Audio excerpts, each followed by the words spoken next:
بسم اللہ الرحمن الرحیم۔ السلام علیکم۔ میری خوش نصیبی یہ تھی کہ میں نے آنکھیں سعودیہ جیسے شہر میں کھولی تھی۔ میرے والد کی یہاں پولیس میں نوکری تھی۔ پاکستان میں شادی کرنے کے بعد میرے ابو میری والدہ کو اپنے ساتھ سعودیہ لے آئے تھے، اس لیے میری پیدائش مکہ جیسے مقدس شہر میں ہوئی تھی۔ میری والدہ حافظ قرآن تھی، اس لیے کلام پاک کی بہت سی صورتیں میں نے اپنی والدہ سے حفظ کی تھیں۔ میں نے شروع سے ہی ایک پاکیزہ ماحول پایا تھا۔ میری والدہ بہت نیک تھیں۔ میرے والد بھی ایک ایماندار پولیس والے تھے۔ میرے والد کی خواہش تو یہ تھی کہ ان کی پہلی اولاد بیٹا پیدا ہوتا، کیونکہ وہ چاہتے تھے کہ ان کا بیٹا بھی بڑا ہو کر پولیس انسپکٹر بنے۔ بدقسمتی یہ تھی کہ میرے بعد ان کی دوسری اولاد بھی نہ ہوئی۔ جب میں نے ہوش سنبھالا تو اپنے والد کی خواہشیں کئی بار سنی تھیں، تبھی ارادہ کر لیا کہ میں ان کی طرح سے ہی ایماندار پولیس والی بنوں گی۔ اس لیے میں نے بڑی ہو کر پولیس کی لائن جوائن کی تھی۔ میرے والد یہ خوشی بھی نہ دیکھ سکے۔ میں ابھی ٹریننگ میں تھی، ایک حادثے میں ان کی موت واقع ہو گئی۔ جب تک میں پولیس انسپکٹر بن کر آن ڈیوٹی لگی، میری والدہ بیمار رہنے لگی تھی۔ میری پوسٹنگ جدہ میں ہو چکی تھی۔ مجھے 1 سال ہوا تھا ڈیوٹی دیتے ہوئے کہ میری والدہ کا انتقال ہو گیا۔ بہت کم عمری میں ہی میں نے یہ دکھ دیکھ لیے تھے، اور اب میرا مقصد صرف ایمانداری سے کام کرنا تھا اور اپنے والد کا نام روشن رکھنا تھا۔ اس لیے جس کیس میں ہاتھ ڈالتی اس میں کامیاب ہوتی تھی۔ وجہ یہ تھی کہ میں اپنا کام ایمانداری سے کرتی، کبھی رشوت لی اور نہ ہی کبھی کسی مجرم کو بھی بنا سزا کے چھوڑا۔ اس لیے کم سالوں میں ہی میں اپنے افسران کے سامنے اپنی قابلیت کا سکہ منوا چکی تھی۔ انہی دنوں میں ایک کیس میرے سامنے رکھا گیا۔ وہ یہ سننے میں آیا تھا کہ ایک رہائشی علاقے میں ایسا گروہ آباد ہے جو عربی لوگوں کا لبادہ اوڑھے ہوئے عورتوں کی اسمگلنگ کرتا ہے۔ یہ رپورٹ پکی تھی، لیکن وہ گروہ نہایت ہی چالاک اور چال باز تھا کہ اب تک پکڑا نہیں گیا تھا۔ جب یہ کیس میرے سامنے ڈسکس کیا گیا تو میں نے اپنے سینئر افسران سے کہا کہ اس کیس کو آپ میرے حوالے کر دیں۔ میرے افسران کہنے لگے کہ بڑے بڑے پولیس والوں نے اپنی کوشش کر کے دیکھ لی، لیکن انہیں بھی آج تک ان کے خلاف کوئی ثبوت نہیں مل پایا، اور آپ تو ایک ناتجربہ کار اور کم عمر سی انسپکٹر ہیں۔ یہ بڑا رسک ہم لوگ نہیں لے سکتے، اور اس کام میں آپ کی جان بھی جا سکتی ہے اور عزت بھی۔ میں نے کہا، جب میں نے پولیس کی نوکری کو جوائن کیا تھا تو میں نے اسلامی ملک کی خاطر اپنی جان، مال اور عزت دینے کا عہد کیا تھا۔ آپ میری پرواہ مت کریں، میں اپنے مشن سے کامیاب ہو کر ہی لوٹوں گی اور پورے ثبوت کے ساتھ انہیں پکڑواؤں گی۔ افسران نے مجھے بہت حوصلہ افزائی دی تھی۔ میں نے کہا میں وہاں پر بھیس بدل کر ایک ملازمہ بن کر جاؤں گی۔ ملازمہ بہت جلد گھر کے معاملات کو سمجھ آتی ہے۔ میرے لیے اس طرح سے اپنا کیس حل کرنا اور بھی آسان ہو جائے گا۔ میرے سینئر افسران کو میری یہ بات بہت پسند آئی، اس لیے میں نے پولیس کی وردی اتاری اور ایک عام سی ملازمہ بن کر اس گھر میں نوکری لینے کے لیے چلی گئی۔ ذرا سی پیش رفت کے بعد مجھے وہاں ملازمت بھی مل گئی۔ وہاں کی صفائی ستھرائی کے کام میری ذمہ داری تھے۔ بہت بڑا بنگلہ تھا اور وہاں رہنے والے عربی 1 سے زائد شادی کرنے کے عادی تھے۔ بظاہر وہ 2 بھائیوں کا بنگلہ تھا جن کی دو بیویاں تھیں۔ میرے لیے یہ حیران کن بات تھی کہ ان کی بیویوں میں بہت اتفاق تھا۔ وہ پاکستانی خواتین کی طرح سے جیلسی کا جذبہ نہیں رکھتی تھیں۔ بظاہر میں کمروں اور گھر کی صفائی کرتی، لیکن میری نظر حویلی کے خفیہ ٹھکانوں کی طرف لگی رہتی۔ پھر وہ لوگ سیکورٹی کے معاملے میں بے حد سخت تھے۔ جب میں ان کے بنگلے میں داخل ہوتی تو میری پوری طرح تلاشی لی جاتی تھی کہ کہیں میرے پاس کوئی موبائل یا کوئی اسلحہ جیسی ایسی چیز تو نہیں۔ انہوں نے گارڈز کے ساتھ خونخوار جنگلی کتے بھی پال رکھے تھے۔ سب سے پہلے جب ان کے گھر میں داخل ہوئی تو ان خونخوار کتوں نے مجھے سونگھا تھا۔ بے شک میں ایک پولیس والی تھی، ایک عورت کا دل بھی اپنے اندر رکھتی۔ لمبے چوڑے خونخوار قسم کے کتوں کے سامنے میرا ڈر جانا فطری سی بات تھی۔ جس کام کے لیے میں آئی تھی وہ اتنا آسان نہیں تھا۔ جتنا شاید میں سمجھ بیٹھی تھی۔ میں نے کمروں کی صفائی کے دوران کمروں کی تلاشی بڑی اچھی طرح سے لی تھی، لیکن مجھے ایسا کچھ نہیں ملا تھا۔ اس بنگلے کے اوپر کے پورشن میں مجھے جانے کی اجازت تھی کیونکہ وہ خالی پڑا تھا۔ 1 مہینہ ہو چکا تھا مجھے وہاں کام کرتے ہوئے، لیکن میرے ہاتھ کچھ بھی نہیں آیا تھا۔ میں بہت مایوس سی ہو گئی تھی جب ایک دن مجھے امید کی کرن نظر آئی۔ ہم ملازمین کے لیے الگ کوارٹر بنائے گئے تھے، ہم لوگ وہیں رہتے تھے۔ ایک بار میں نے اس عربی کی گاڑی میں ایک حسین لڑکی کو آتے ہوئے دیکھا، جو بے حد حسین تھی لیکن اتنی ہی ڈری سہمی ہوئی تھی۔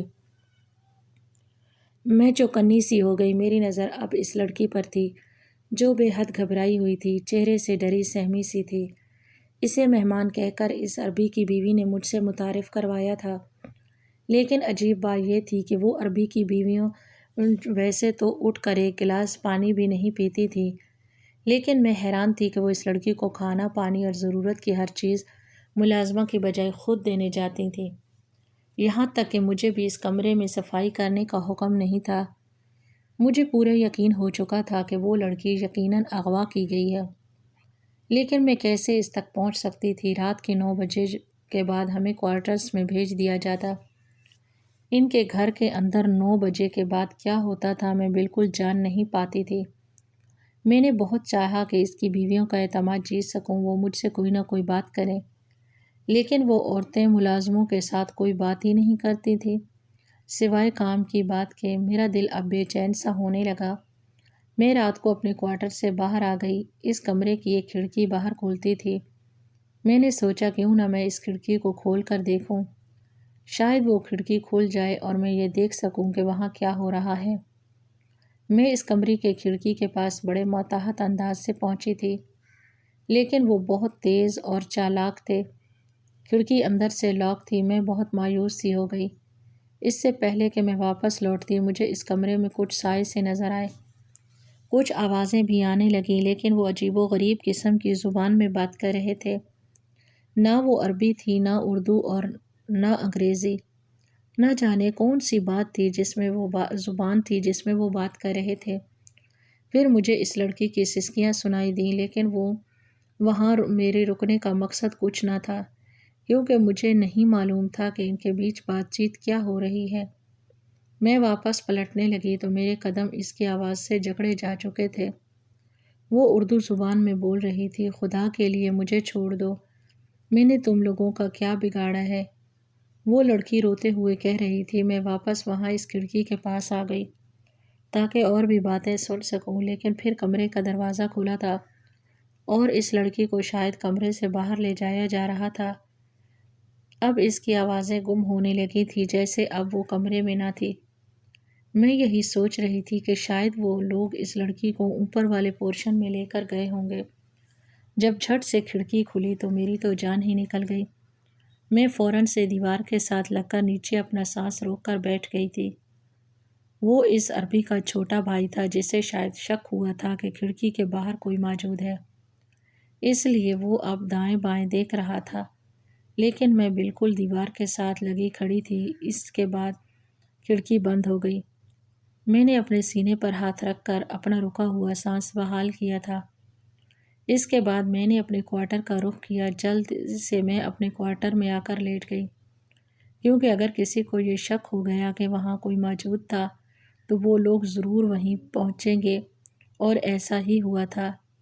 چند منٹ بعد ہی قدموں کی چاپ مجھے اپنے کوارٹر سے آگے جاتی ہوئی سنائی دی، وہیں کھڑکی کے پاس جہاں میں کچھ دیر پہلے کھڑی تھی۔ اس کے بعد مجھے اس جگہ کتے بھونکنے کی آوازیں آنے لگیں۔ ان کتوں کے تصور سے ہی مجھے خوف سا آنے لگا تھا، کیونکہ وہ کافی لمبے چوڑے خونخوار کتے تھے۔ میرا دل اس وقت بری طرح سے دھڑک رہا تھا۔ میں نے سونے کی کوشش کی۔ میں تو سمجھی تھی کہ بات یہیں ختم ہو جائے گی، لیکن ایسا نہیں ہوا تھا۔ دوسرے ہی دن سب ملازمین سے یہ پوچھا گیا کہ رات کو اپنے کوارٹر سے کون نکلا تھا۔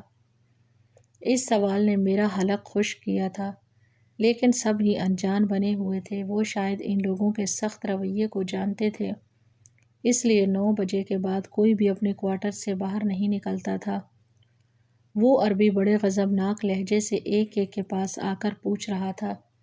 جیسے جیسے اس کے قدم میری جانب بڑھ رہے تھے، میرے دل کی دھڑکنیں یوں تھیں میرے کانوں میں زور زور سے گونج رہی ہوں۔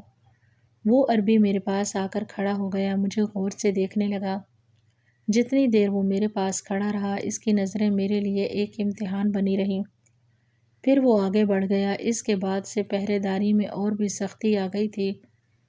کافی دن بعد مجھ سے اس کمرے کی صفائی کا کہا گیا جہاں وہ لڑکی ٹھہری تھی، لیکن آج وہ کمرہ خالی تھا۔ کمرے کی چادر بری طرح سے بکھری ہوئی تھی اور کمرے میں ایک عجیب قسم کی بو تھی۔ میں نے پردے کھڑکی کے پاس سے ہٹا دیے اور بیڈ کی چادر بچھا کر جھاڑو دینے لگی۔ جب میری نظریں کچرے کی باسکٹ پر پڑی، اس کے اندر انجیکشن کی خالی سرنج اور اس کے اندر ٹوٹے ہوئے انجیکشن دیکھ کر میں نے فوراً سے وہ باہر نکالے اور پڑھنے لگی۔ وہ انجیکشن کس کام کے لیے استعمال ہوتے ہیں؟ وہ نیند کی ہیوی ڈوز تھیں جس کے لگتے ہی بندہ چند سیکنڈ میں بے ہوش ہو جاتا ہے، پھر اسے 24 گھنٹوں سے پہلے ہوش نہیں آتی۔ میں نے اس باسکٹ کے اندر مزید چیزوں کو دیکھنے کی کوشش کی تو جلے ہوئے سگریٹ تھے۔ اس کے بعد جو میری آنکھوں نے دیکھا مجھے ایک اذیت سے دوچار کر گیا۔ ایک سگریٹ پر خون لگا ہوا تھا جسے یقیناً اس لڑکی کے بازو پر جلتا ہوا لگایا گیا تھا۔ اس کے زخم سے رسنے والا خون سے وہ سگریٹ بجھ گیا تھا۔ میری نظروں کے سامنے وہ لڑکی نظر آنے لگی، ڈری سہمی معصوم سی لڑکی۔ میں نے وہ سب چیزیں واپس رکھ دیں، کمرے کی صفائی کی اور باہر آ گئی، لیکن مجھے یہ بات بھی پریشان کر رہی تھی کہ آخر وہ لڑکی گئی کہاں۔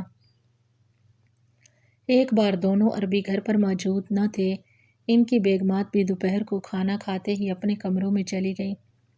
کچن میں کام کرنے والی باورچن بھی آرام کی غرض سے اپنے کوارٹر میں چلی گئی، لیکن میرے دماغ سے وہ لڑکی ہی نہیں جا رہی تھی جس کے بارے میں میری مالکن نے یہ بتایا تھا کہ وہ واپس جا چکی ہے۔ اس لیے میں اوپر کے پورشن میں آ گئی۔ وہاں جتنے بھی کمرے تھے بند تھے۔ میں نے آہستہ آہستہ ان کمروں کو دیکھا، سب کمرے ہی لاک تھے۔ میں نے کمروں کی کھڑکیوں کو کھولنے کی کوشش کی تو ایک کمرے کی کھڑکی کھل گئی۔ وہ کمرہ خالی تھا۔ اس کمرے میں آ گئی۔ وہ کمرہ کسی اسٹوڈیو کی طرح سجا ہوا تھا جہاں ایک سٹینڈ میں کیمرہ رکھا ہوا تھا اور ایک سنگل بیڈ تھا، باقی سارا کمرہ خالی تھا۔ میں اس کمرے کے پاس آ گئی۔ میں نے جب اس کیمرے کو آن کیا تو جو شرمناک ویڈیو اس لڑکی کی بنائی گئی تھی، میں نے وہ کیمرہ بند کر دیا۔ اس کیمرے کی وجہ سے مجھے یہ تو معلوم ہو چکا تھا کہ وہ لوگ لڑکیوں کو غیر قانونی طریقے سے یہاں لا کر ان کی شرمناک ویڈیو بنا کر انہیں دوسرے ممالک میں اسمگل کرتے ہیں، لیکن میں یہ نہیں سمجھ پائی تھی کہ وہ لڑکیوں کو چھپا کر کہاں رکھتے ہیں۔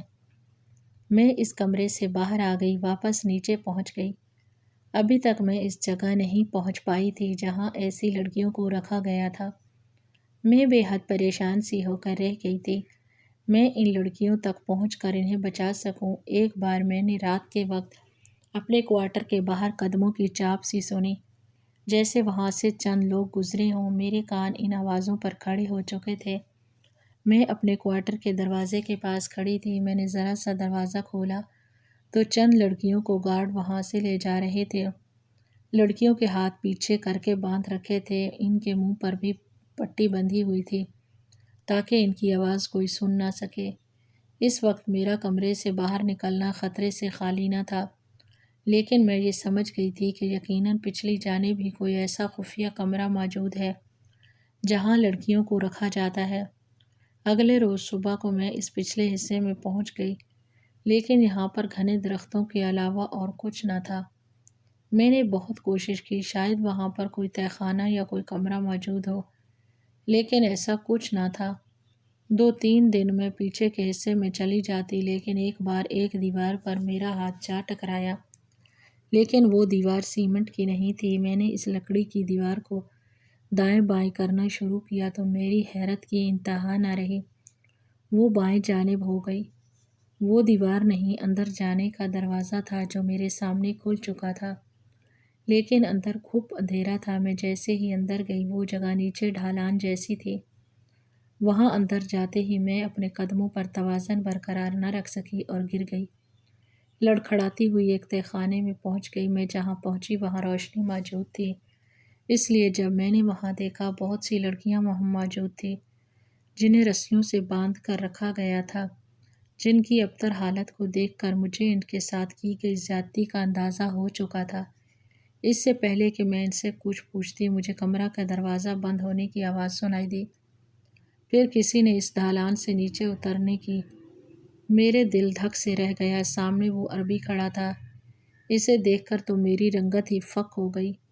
بے شک میں ایک پولیس والی تھی، لیکن اس وقت بنا کسی ہتھیار کے تھی اور پکڑی بھی جا چکی تھی۔ وہ عربی بڑے غضبناک انداز سے میرے پاس پہنچا اور میرے مقابل کھڑا ہو گیا۔ تم نے مجھے بے وقوف سمجھ رکھا تھا لڑکی، تمہاری حقیقت تو میں اسی وقت جان گیا تھا جب تم کھڑکی سے اندر جھانکنے کی کوشش کر رہی تھی۔ اگلے روز جب سب ملازمین سے پوچھ رہا تھا تو میرا 100% شک تم پر تھا، اس لیے میں نے تمہاری ساری انفارمیشن نکلوا لی تھی۔ اس لیے تمہیں پورا موقع دیا کہ تم جس مقصد کے لیے آئی ہو وہ شوق بھی پورا کر لو۔ ہمارے پورے گھر میں کیمرے لگے ہیں، اس لیے کون کیا کر رہا ہے اور کیا نہیں ہم سب جانتے ہیں۔ تم میری آنکھوں سے اوجھل ہرگز نہیں تھی۔ یہ سب سن کر میں دنگ رہ گئی۔ اس شخص نے ایک کمینگی بھری مسکراہٹ چہرے پر سجائی، پھر اپنا چہرہ میرے چہرے کے قریب کر کے بولا، بہت اسمارٹ بننے کی کوشش کر رہی ہو تم، اب دیکھو کہ میں تمہارا حشر کیا کرتا ہوں۔ اس سے پہلے کہ وہ میرے ساتھ کچھ کرتا میں نے اس پر حملہ کر دیا۔ میرے پاس اسلحہ تو موجود نہ تھا، لیکن میں لڑنا جانتی تھی، اس لیے میں اسے مارنے لگی۔ اسے شاید مجھ سے ایسی امید نہ تھی، اس لیے میرے پنچ مارنے پر دور جا گرا، لیکن اگلے لمحے اس کے گارڈز وہاں موجود تھے جو مجھے بازوؤں سے پکڑ چکے تھے۔ میں اتنی طاقتور بھی نہ تھی کہ ان دیو ہیکل گارڈز کا مقابلہ کر سکتی۔ وہ شخص اب مجھے خونخوار آنکھوں سے دیکھ رہا تھا۔ اس نے ایک زوردار تماچا میرے منہ پر مارا، کہنے لگا، کمینی، تو نے مجھ پر ہاتھ اٹھایا۔ پھر اس نے اپنی جیب سے ایک انجیکشن نکالا۔ میں سمجھ گئی تھی وہ نشہ آور انجیکشن ہے۔ میں نے کہا، تمہیں شرم نہیں آتی عورت کو بے ہوش کر کے اس کے ساتھ بدکاری کرتے ہو؟ اگر مرد ہو تو میرے ہاتھ چھوڑ کر میرا مقابلہ کرو۔ وہ میری بات پر ہنسنے لگا، کہنے لگا، تمہاری باتیں مجھ پر بے اثر ہیں۔ یہ کہہ کر اس نے میرے بازو پر وہ انجیکشن لگا دیا۔ میرا سر چند لمحوں میں چکرانے لگا تھا، میری آنکھیں بند ہونے لگی، ذہن بالکل تاریکی میں جا چکا تھا۔ مجھے یہ معلوم نہیں تھا کہ میں کہاں ہوں، لیکن اپنے وجود کے ساتھ ہونے والی زیادتی کو محسوس ضرور کر پا رہی تھی۔ مجھے لگا میرے رخسار پر کسی نے آگ کا شعلہ رکھ دیا ہو۔ نیم بے ہوشی کی حالت میں بھی اپنے وجود پر دیے گئے زخموں پر مجھے بڑی شدت سے تکلیف ہو رہی تھی۔ جب میں ہوش میں آئی میں اسی کمرے میں موجود تھی جہاں کیمرہ لگا ہوا تھا۔ میرا وجود بالکل مزمحل سا ہو چکا تھا، میں ان کے عتاب کا نشانہ بن چکی تھی۔ سامنے لگے آئینے میں خود کو دیکھ کر میں خوف سے چیخی تھی۔ میرے پر جلے ہوئے سگریٹ بجھائے گئے تھے۔ میں بکھری اجڑی حالت میں میری بربادی کی داستان سنا رہی تھی۔ مجھ میں اتنی ہمت بھی نہ تھی کہ اٹھ کر اپنے پاؤں پر کھڑی ہو سکوں۔ میں نے کبھی نہیں سوچا تھا کہ یہ کیس مجھ سے میری عزت لے جائے گا۔ میرے آنسو بہنے لگے تھے اور جب وہ آنسو میرے زخموں پر لگتے تو مجھے ایک نئی اذیت گزار جاتے، جیسے میرے زخموں پر کسی نے نمک چھڑک دیا ہو۔ میرے کمرے کا دروازہ کھلا اور اس شخص کی بیوی اندر داخل ہوئی۔ وہ کھانے کی ٹرے رکھ کر چلی گئی۔ میں نہ جانے کب سے بھوکی تھی کہ کھانا دیکھ کر مجھ سے رہا نہیں گیا۔ میں نے پیٹ بھر کر کھانا کھایا تھا۔ کچھ دیر بعد مجھے 2 گارڈ لینے آ گئے۔ وہ مجھے بازوؤں سے سہارا دے کر اس کمرے سے لے کر جانے لگے۔ میں بالکل بے جان سا وجود تھی۔ وہ لوگ مجھے اسی تہہ خانے میں پھینک کر چلے گئے۔ وہاں لڑکیوں کو بچانے آئی تھی، انہیں تحفظ دینے آئی تھی، لیکن خود بھی برباد ہو چکی تھی۔ پھر وہ دونوں عربی اس تہہ خانے میں آ گئے، میرے پاس آ کر ہنسنے لگے۔ ان میں سے ایک کہنے لگا، ہم کسی اور ملک کے باسی ہیں، یہاں نقلی عربی بن کر آئے ہیں اور آج رات تک تمہیں بھی غیر قانونی طریقے سے اسی ملک لے جائیں گے۔ پھر تم لوگوں سے جسم فروشی کا کام لیا جائے گا۔ جب تک تمہاری پولیس کی ٹیم یہاں پہنچے گی تم بھی یہاں سے اسمگل ہو چکی ہوگی۔ یہ بات کرنے کے بعد میرے پاس آ کر جھک گیا، کہنے لگا، تمہاری ویڈیو بھی بہت جلد وائرل ہو کر تمہارے افسران کے پاس ہمارا منہ توڑ جواب بن کر پہنچے گی۔ یہ کہہ کر وہ اٹھنے لگا۔ میں نے ہاتھ میں پکڑی پسٹل سے اس پر گولیاں چلا دیں۔ دونوں بھائیوں کو بھون کے رکھ دیا۔ جب گارڈ مجھے استحخانے میں لیٹا رہے تھے تو میں اس وقت ایک گارڈ کی جیب سے پسٹل نکال چکی تھی۔